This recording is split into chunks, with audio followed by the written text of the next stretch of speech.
Hello, Meoni here, and welcome back to another news video for Final Fantasy XIV. Recently, we've seen the rebroadcast of older live letters from the Producer Live episodes on the official Final Fantasy XIV streams.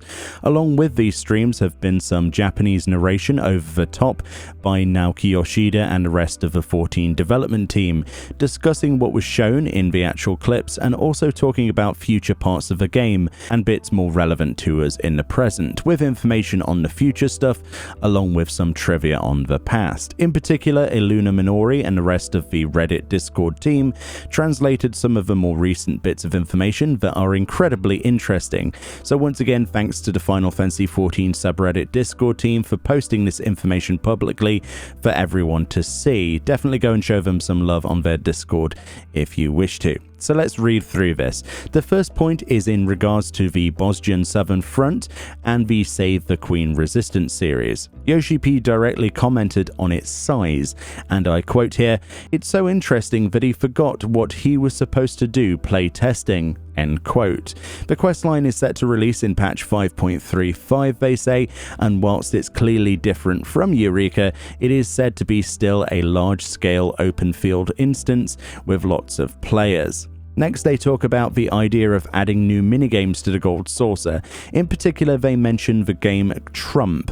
This is a card game, if you're not sure about that, not the president, and this was actually considered, but then apparently in some territories, Trump constitutes towards gambling, so they decided against its implementation. Yoshi P did randomly mention the idea of golf, could be something, but obviously we have no evidence to suggest he was actually serious with this idea, but personally I can imagine the idea of golf would be amazing in Final Fantasy XIV. You could have like crazy golf with Namazus popping out of like tunnels to block your ball or something.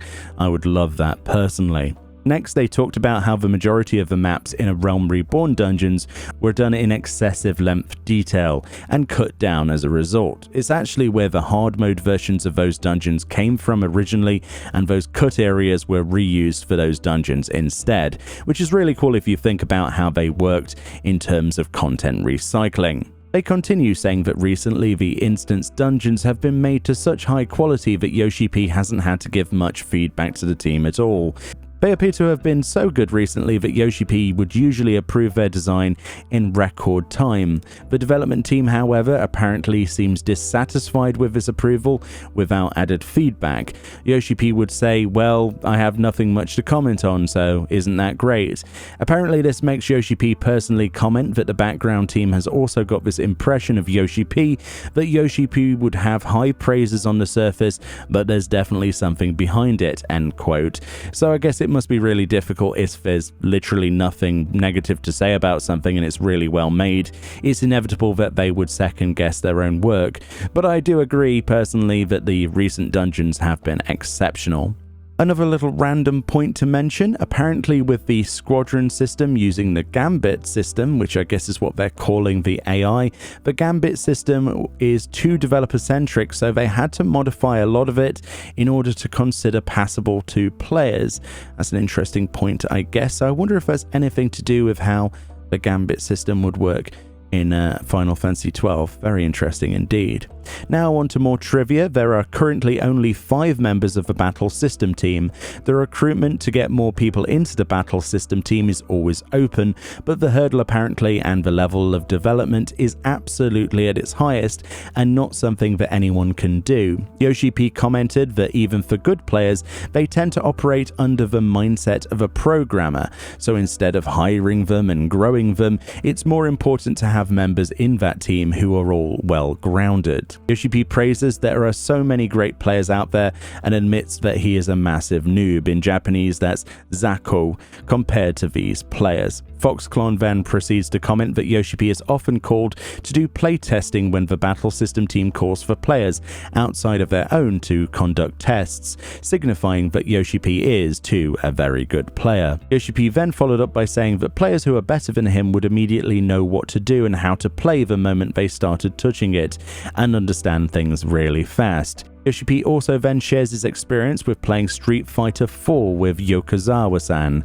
playing 120 matches every night, but won only 20% of that amount of matches. There used to be a period where both of them would be obsessed in that. Later he corrected himself a bit, saying that he would play 80 matches during weekdays, but 120 matches during weekends. Very, very interesting. That's a lot of Street Fighter 4. Jeez. Yoshi P also shared his experience where the Red Dragon in the Heavensward trailer was thought to be Herase Velga, the so-called mistaken orders from Yoshi P, but is actually meant to be just a red dragon monster. This was done as a deception. And there we go, plenty of trivia and a couple of interesting bits to take forward, especially with how big they are apparently making the Bosnian Southern Front. Whether they'll actually live up to that is anyone's guess at this point, and we have to look forward to it. I'm getting very, very hyped for the patch 5.35 already. Thank you all kindly for watching. Hopefully my reading of this was in some way helpful or insightful. Enjoy the rest of your day, and I'll see you all next time.